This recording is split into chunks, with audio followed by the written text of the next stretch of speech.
you want, what you want, what you gonna do when Sheriff John Brown come for you? Tell me what you wanna do, what you gonna do? Yeah, bad boys, what you gonna do? What you gonna do when they come for you? Bad boys, what you gonna do? What you gonna do when they come for you?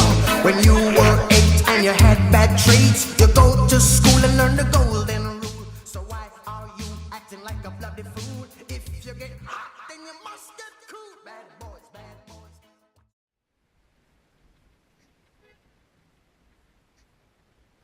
My name is Officer McStanton. I've been in the force for 37 years now, 4 months and 5 seconds to be exact. We've arrested over 738 people together. I just don't know how to get the bad guys. It's just a gift from God. I guess I'm the best undercover cop you've ever seen. You know, I've only killed 14 people, but that doesn't matter. You know, my saying is, if you can arrest 10 but only kill 1, no harm done, you know? About that time again? Yep. Favorite spot? Yep. Over here is usually where we catch all the bad guys at. Yeah, last week was 6 drug deals and we busted them all. Yeah, it was real heavy stuff. Yep. We gotta keep the streets safe. You know, we have no specific type. We just get whoever. Gotta get whoever we can. Hey, we need worthy, boy. Hey, what you want, man? Well, I didn't ask you what we wanted. We just want to know what's in the bag. Yeah, I'm right, sir. You can't touch my bag. You can't touch my bag. What's that? What's this? It's nothing. It's Coke. You planted that on me, sir. It's Coke. Why are you carrying Coke with you? It's Coke. He planted that on me, sir. He didn't put nothing on you. I said him pull it out of your bag. You just pointed a gun at me? You just pointed a gun? No, I didn't. Take him out. Oh, damn crap, boy. Hey, Police Brutality! Help! Police Brutality! What? Help! Police Brutality, Hey, you cannot do this. Hey, put the camera away. You can't do this. Hey, put the camera away.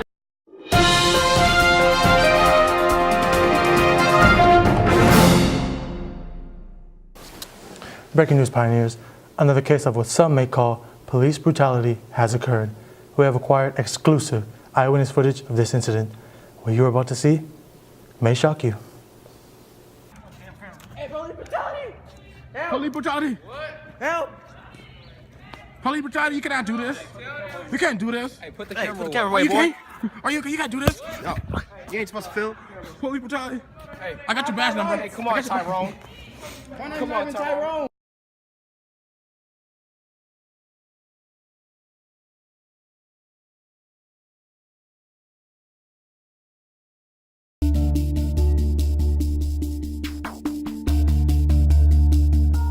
I can't breathe. I can't breathe. I can't breathe. I can't breathe. I can't breathe. I guess.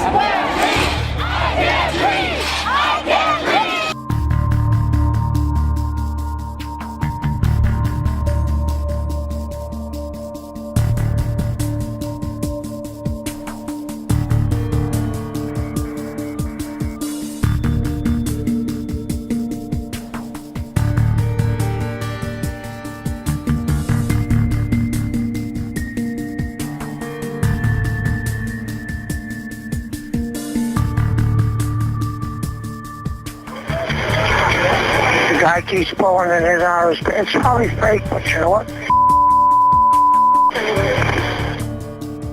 223 dispatch, shots fired. Subject is down. You grab my taser.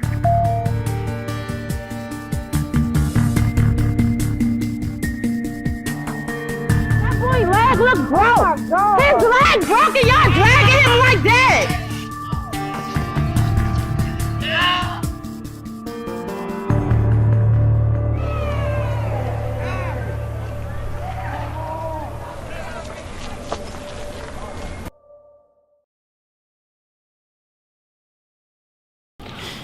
Do you think that police brutality against minorities should be a major concern in 2016? I think police brutality, period, should be a major concern in 2016. I think it is a major concern in 2016. Yes. No. Yes. I think it should always be a concern. Yeah. Yep. It's definitely a concern today. Yes. Yeah, I think it should be a huge concern because with the growing rate of police brutality that's happening in America lately, I think that we're not paying enough attention to it, and I think too many police are getting off the hook for what they're doing. Was police brutality a notable threat to minorities in 2015? I think it was, yeah. We saw a lot of like people having trouble or problems with police and getting threatened against by police. Yeah, it was a big issue. Kinda. Not really. Here? No. Yeah, I think it's getting worse and worse every year. Yeah, definitely. Yes. No. Yep. Yeah. Do you think police judge you based on your age, gender, or race? Unfortunately, I believe that they do. Yes. Yes. Not really, but I don't know. I just think it's more race, not about age. I believe there's some people out there that do that, and it's a shame. Yes, I do. I think they're trying to profile me. I think subconsciously they do, yeah. Some do, most likely. Yeah, definitely. Yep. Yeah. Well, no, I think it's on race though, not the gender thing. Do you think that you can become a victim of police brutality? Anyone can. Myself, no. Absolutely not. I don't put myself in positions in which that would occur. Yes, I do, because I'm a Latino. Yes, everyone can be a victim. Especially me being a woman and a minority. Hopefully not, but it can happen to anybody. Me? Being a victim? Nah, cause I'm running, I'm booking out that thing. Yeah, because I'm black. And they only mess with black people. Yeah, it can happen to anyone.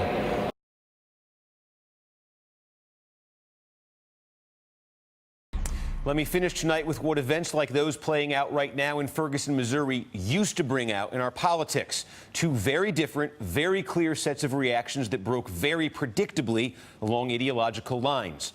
For a long time in this country, it was the left that would raise questions and concerns about the tactics and conduct of police, and it was the right that defined itself by its absolute, unwavering reverence for all things law enforcement, no matter what. And in many ways, this is the story of the creation and the rise of the modern political right. That was the foundation on which the modern right was built. Tough on crime, law and order, and always, always on the side of the police. But now, in the tragic shooting by police of an unarmed black teenager in Ferguson, Missouri, and in the wake of a very aggressive response by police in that city to the protesters, we're seeing a very different political reaction in this country, one that's not as predictable and neatly divided as it used to be.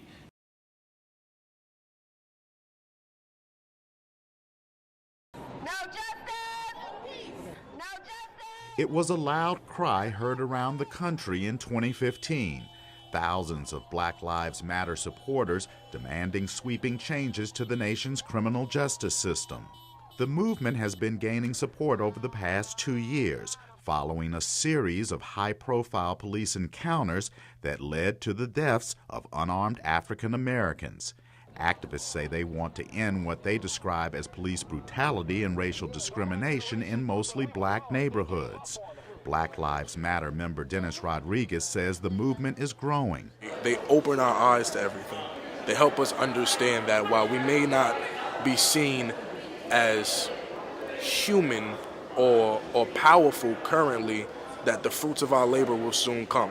Time and time again, Black Lives Matter has been increasing its profile through street protests and a strong social media campaign. The movement is pressuring lawmakers and potential presidential contenders to address their concerns.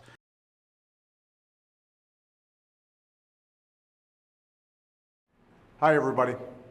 It's now been a year since the tragic death of Michael Brown in Ferguson, Missouri. His death, along with the events in Cleveland, Staten Island, Baltimore, Cincinnati, and other communities, sparked protests and soul-searching all across our country. Over the past year, we've come to see more clearly than ever the frustration in many communities of color and the feeling that our laws can be applied unevenly. After Ferguson, I said that we have to face these issues squarely. I convened a task force on community policing to find common sense steps that can help us drive down crime and build up trust and cooperation between communities and police, who put their lives on the line every single day to help keep us safe. And I've personally met with rank and file officers to hear their ideas. In May, this task force, made up of police officers, activists, and academics proposed 59 recommendations. Everything from how we can make better use of data and technology, to how we train police officers, to how law enforcement engages with our schools. And we've been working with communities across America to put these ideas into action. Dozens of police departments are now sharing more data with the public, including on citations, stops and searches, and shootings involving law enforcement. We've brought together leaders from across the country to explore alternatives to incarceration. The Justice Department has begun pilot programs to help police use body cameras and collect data on the use of force. This fall, the department will award more than $160 million in grants to support law enforcement and community organizations that are working to improve policing. And all across the country, from states like Illinois and Ohio to cities like Philadelphia, Boston, and Nashville, local leaders are working to implement the task force recommendations in a way that works for their communities. Get your thoughts on Baltimore. First, we've been watching this very closely. If you were president of the United States, what would you do about this? It's a crisis, not just in Baltimore, but in a lot of other communities around the country. Well, you know, it's primarily a local and state issue, but the president has the bully pulpit and the president has the eyes of the nation. Look, the issue here is, I was a mayor for 8 years. Being a cop is a very, very difficult job.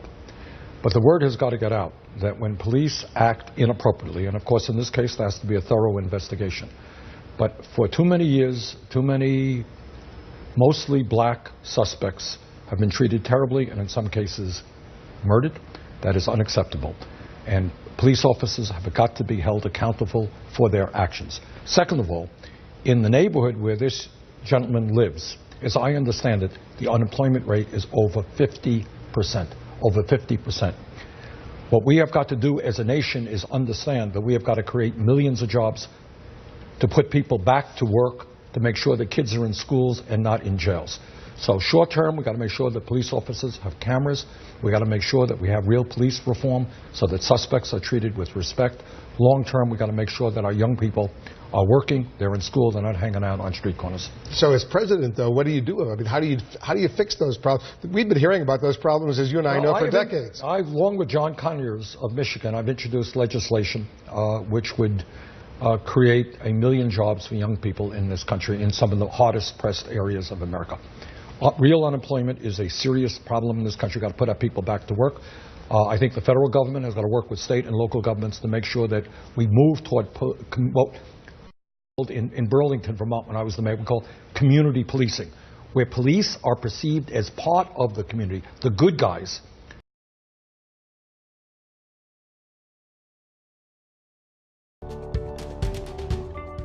To be sure, we don't know what the statistics are. So that's one problem, because while the FBI gets all these stats for police officer-involved shootings, they are the police departments are voluntarily giving that information. So they're not required to give the information to the FBI. So we really don't know if there's this huge uptick in, statistically in police shootings. I do think, though, that because we have the cell phone videos everywhere, that we are seeing what has been happening for a really long time in terms of policing African American and Latino communities. We do know that they are policed more aggressively. We do know that those communities have many more arrests for low-level crime.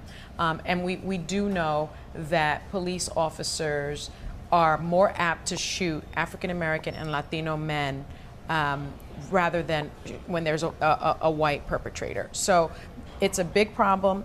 It's been a problem. I think that there has been an uptick, but most importantly, I think, is that we're just more, we know more about it because of social media.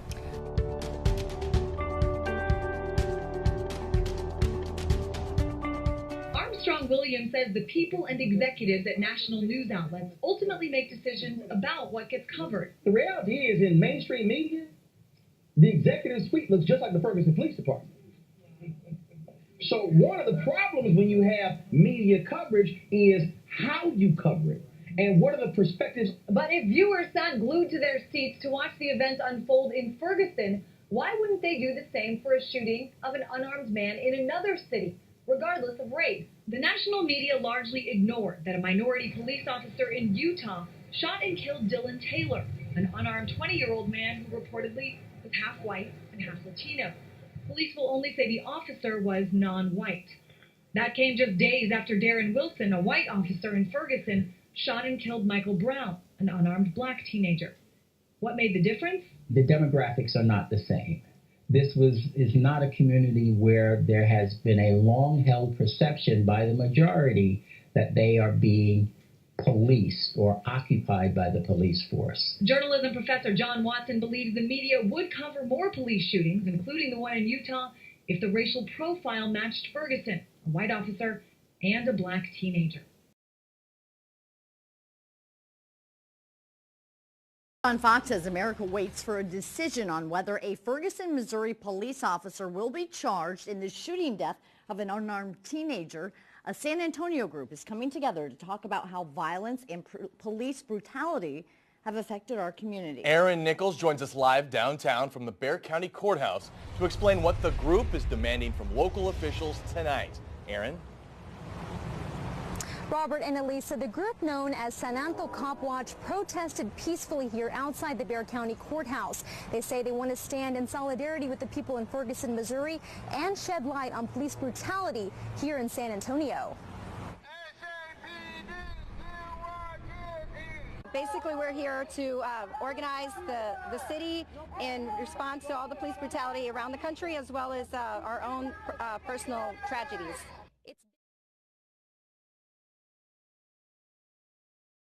So we address a lot of cases that people never even hear about on the news. You know, we run a 24-hour hotline. A ton of people call our hotline. They come to us to get help with their situations. But we always make it really clear to tell people that we are about social justice, not social services. So while we will provide lawyer referrals, go to court with people, and things like that, we expect those people to join the movement. It's our expectation that they're not just going to come get some service and move on, that they're actually going to stick around and help the next person. And so really by doing that, we re-empower the person who has been so disempowered by their encounter with the police, but we also build a powerful movement to take on police brutality.